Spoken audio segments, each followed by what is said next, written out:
Рахмат, Венера Қалбековна, саламатсыздар, урматтуу депутаттар, урматтуу комитеттин катышуучулары, урматтуу Кане Капашевич.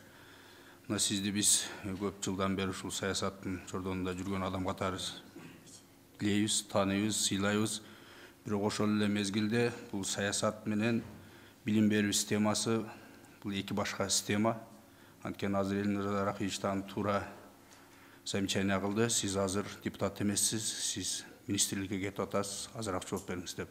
Анткени ал министрликти саясатка аралаштырып бир катачылык кетип албаңыз деген гана ой. Азыр дагы бир-эки жоопторду берип атып, кичине адашып кеттиңиз. Биз мына президенттик жана парламенттик башкарууну деп, бизде азыр президенттик башкаруу. Парламентаризм жок. Аны билесиз. Жок, структурасы боюнча президенттик парламенттик башкаруу. Президенттик конституцияда жок, классикалык президенттик эмес, президенттик парламенттик башкаруу. Кандай болгондо да сиз бүгүнкү биздин президентибиз Садыр Нуркожоевич жүргүзүп жаткан реформаны кандай баалайсыз? Мен оюм баягы сиз айткандай саясий болуп калышы мүмкүн. Мен кабыл алгандан кийин билим берүү министрлигинде бир гана саясат болот. Билим берүүнүн саясатын алып баруу, мектептерди көтөрүү, мектепке же мамлекеттик кызматта мамлекеттик этика бар. Менин негизги саясатым конституция жана билим берүү жөнүндө мыйзам. Ошону так аткан. Рахмат. Мен буну берип атканына биз депутат болуп келгенибизге 1 жылдан ашты, бирок ошол эле мезгилде сиз 3-чү министр болуп келатасыз да. Бул деген өтө өкүнүчтүү. Анткени биздин ар бир министр алмашкан сайын биздин билим берүү система аркага кетип атат да. Туура? Кошуласызбы ушуга? Туура, ушундай. А эртең азыр сиз дагы эгер дагы бир-эки жерден саясий пикир келишпештер болуп калып, билим берүү министрлигине тиешелүү эмес.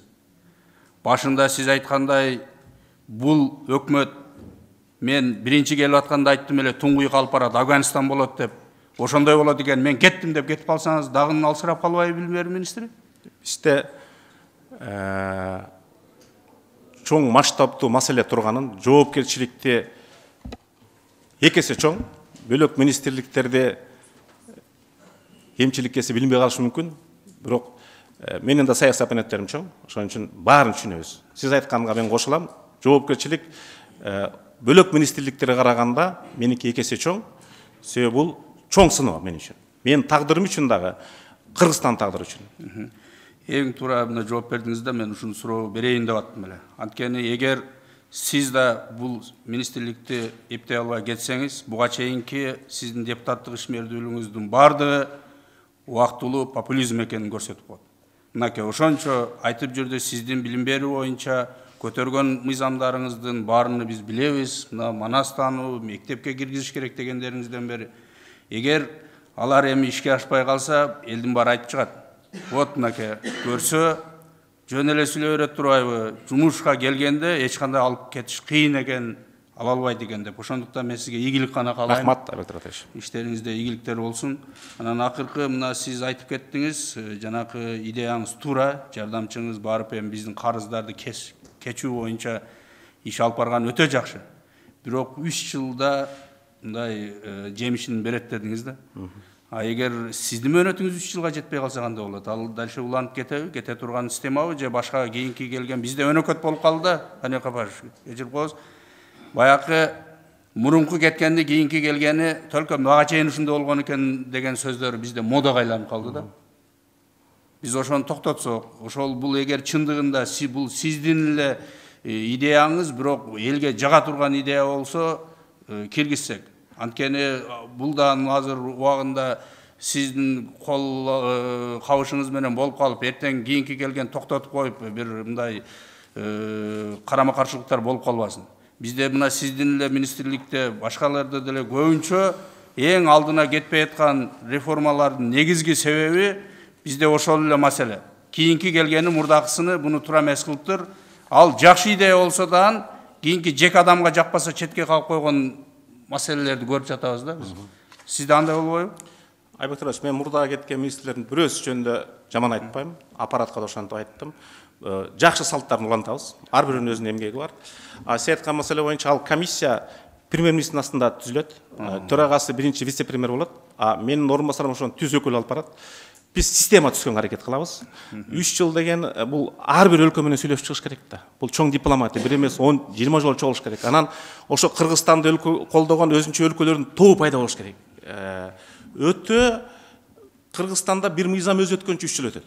А чет өлкө менен акча маселесин сүйлөшүү бул өтө чеберликти, өтө профессионализмди, мамлекеттин аброюн, ал президенттин, премьер-министрдин колдоосу эч иш алып бара албайт. Президент барган визиттеринде ошол өлкөдөн суранышы керек. Эл аралык финанс институттар менен иштешибиз керек. Дүйнөлүк банк, Азия өнүктүрүү банкы, Европа банкы, көп фонддор бар. Эбегейсиз иш болот. Мен аны ошон үчүн өкмөттөн алаксытпай, атайын бир кишини табамдап атам. Ошондой ага грант иштеп атабыз, ошо айлыгын төлөп берип тургудай. Бул бюджетке күч келтирбейт, бирок келечекте мен ойлойм, сөз жок результат болот. Маселе көлөмүндө же 10 миллионго кечиребизби карызды, же 100 миллионго кечиребизби? Маселе ошондо гана. Рахмат. Бизде билесиз, дагы бир министрибиз келгенде мектепти 12 жылдык кылабыз деп депутаттардын көпчүлүгү мындай каршы ойлорун билгизип, ал реформа ошол боюнча токтоп калганда, сиздин көз карашыңыз кандай? Ошол 12 жылдык окуу методикасын киргизүү. Азыр мен аны айтсам ызычуу болуп кетет. Бир ай убакыт бериңиз, мен ар нерсесин негиздеп айтып берем. Дүйнөдө 3 деңгээлде турат. Өнүккөн. Биринчи элементария деп коет, башталгыч. Экинчи middle деп коет, орто, үчүнчү high school деп коет да. Биз ошондон өзүбүздүн улуттук өзгөчөлүктү, советтик педагогиканын тажрыйбасын, анын эң негизгиси Кыргызстанда алдыга кеткен жекеменчик мектептер бар. Билимкана, Сапат, жана European School, Ошто ачылды. Ошолор менен кеңешип бир пикирге келишибиз керек да. Парламент, билим берүү коомчулугу, мугалимдер менен бир пикирге келип, конфликтсиз жок чыгышыбыз керек.